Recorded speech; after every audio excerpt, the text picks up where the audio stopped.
Nah, kalau ini yang kita pertahankan Pak Dirjen, negara menjadi tidak punya fungsi sebetulnya untuk mengendalikan perilaku masyarakat.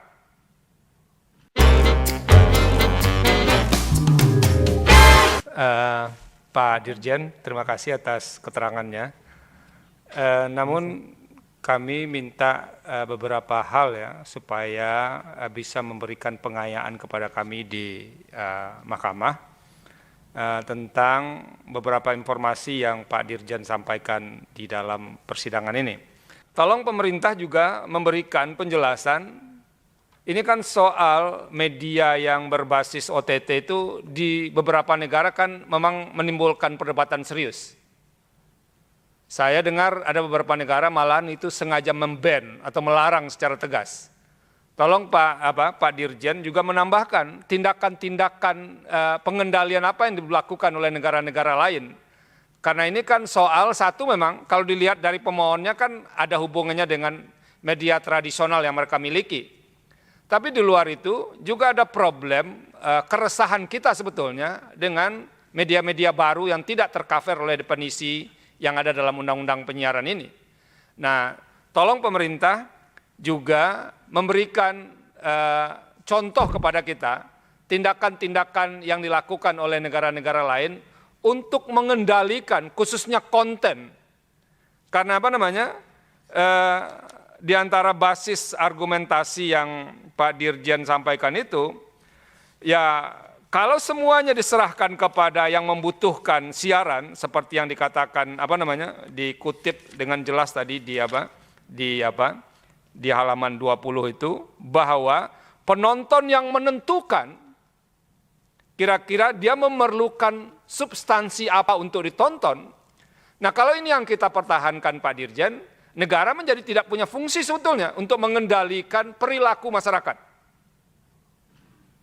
Nah, ini kekhawatiran kita. Keresahan-keresahan kita untuk media-media yang sebetulnya tidak tercover oleh pengertian yang ada. Dan kami minta pemerintah juga bisa memberikan penjelasan yang balance soal ini. Jadi ini negara yang tidak mengaturnya ada 5 tadi. Mungkin negara yang mengaturnya juga harus dicarikan. Kan tidak cukup 5 negara ini. Tak paling tidak terakhir itu saya dengar negara kayak Turki misalnya itu punya sikap yang jelas soal konten-konten yang bisa menimbulkan problem untuk Turki. Nah, tolong nanti Pak Dirjen tambahkan dengan itu. Itu yang kedua. Yang ketiga, ini menindaklanjuti soal surat edaran ya. Nah, tapi sebelum sampai surat edaran itu, di poin 20 itu, di halaman 20, kan begini simpulannya. Berdasarkan uraian matrik di atas, ini di keterangan pemerintah, dapat diketahui bahwa saat ini tidak ada negara yang mengatur layanan audio visual OTT, seperti video on demand, yang menggunakan internet untuk diklasifikasikan sebagai bagian dari penyiaran. Sehingga pengaturan layanan audiovisual on demand tersebut diatur dengan peraturan yang terpisah dari apa? Tolong dijelaskan juga kira-kira apa bentuk atau peran yang dimainkan oleh negara, dalam hal ini pemerintah, untuk bisa sedikit, kalau sedikit ya, bisa menjaga substansi itu supaya mengurangi keresahan-keresahan yang timbul. Nah itu, coba dijelaskan juga di keterangan tambahan nanti. Nah, ini soal materi surat edaran. Ini kan kita tidak perlu menjelaskannya ya Pak Dirjen ya. Kita sudah tahu surat edaran itu sebetulnya kan punya wilayah yang terbatas. Tapi kalau dibaca keterangan ini surat edaran jangan-jangan berfungsi seperti undang-undang ini, atau paling tidak PP.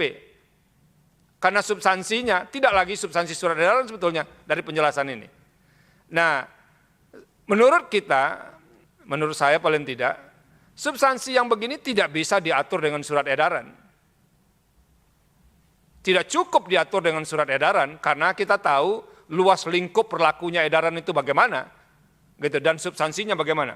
Nah, oleh karena itu, menarik sebetulnya, kira-kira yang perlu dijelaskan juga oleh pemerintah ke kita, langkah apa sih sebetulnya yang diambil oleh pemerintah untuk menjawab keresahan pemohon ini.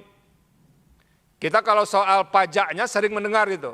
Bagaimana misalnya Menteri Keuangan itu bertarung, ini orang masukin konten ke Indonesia, dapat uang dari situ, tapi kita tidak dapat apa-apa begitu. Nah itu kan kalau itu sudah ada langkah-langkah konkret yang dilakukan oleh pemerintah.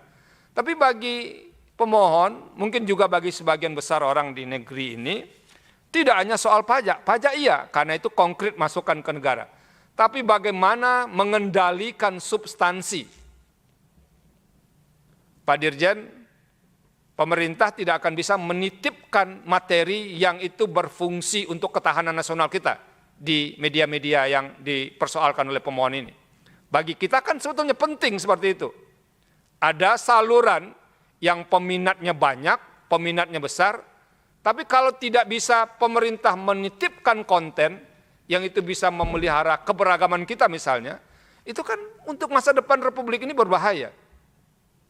Jadi pemerintah mestinya harus juga bisa melihat materi ini, mungkin memang ada permohonan ini terkait dengan posisi mereka sebagai lembaga penyiaran konvensional yang diperhadapkan dengan media yang mereka persoalkan, tapi ada problem yang lebih besar lain yang mungkin harus juga bisa dijelaskan di keterangan pemerintah. Itu Pak Dirjen, terima kasih.